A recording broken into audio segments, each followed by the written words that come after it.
નમસ્કાર, આપ જોઈ રહ્યા છો આઝાદ મીડિયા લાઈવ।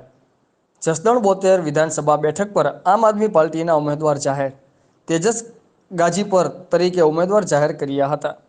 જસદણ 72 વિધાનસભા બેઠક પર 3 પક્ષમાંથી એક પક્ષમાં ઉમેદવારની જાહેરાત કરવામાં આવી। ક્યાંક ને ક્યાંક કાર્યકર્તામાં નારાજગી જોવા મળી રહી છે।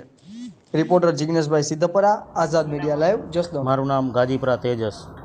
તેજસભાઈ, આજે તમારી જે 72 વિધાનસભાની બેઠક ઉપરથી તમારું નામ જાહેર થયું છે, શું કહેશો?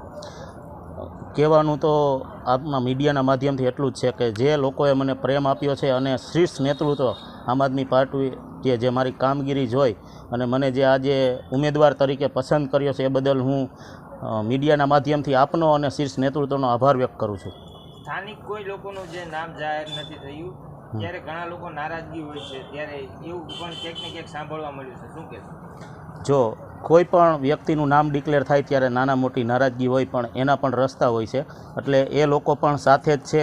અને આજે અમારી કોર કમિટીની બેઠક પણ થશે, એમાં જે કાંઈ નિર્ણયો લેવાય એ પણ અમે શિરોમાન્ય રાખીશું। જસદણ ને 72 વિધાનસભામાં જો આપની જીત થશે તો શું શું કામ કરશો? જસદણ બેઠક ઉપરથી મારી જીત થશે તો ચોક્કસ જે પાયાની જરૂરિયાતો છે, શિક્ષણ, સ્વાસ્થ્ય, ટ્રાન્સપોર્ટિંગ, સારા રોડ રસ્તા અને જે પાણી, સિંચાઈના પાણી, વીજળી, જે ગામડાઓની અંદર વધારે પડતા લોકો હેરાન છે, એ તમામ કામો ઉપર પહેલી પ્રાથમિકતા આપવામાં આવશે। શું નામ આપનું? મારું નામ તેજસભાઈ।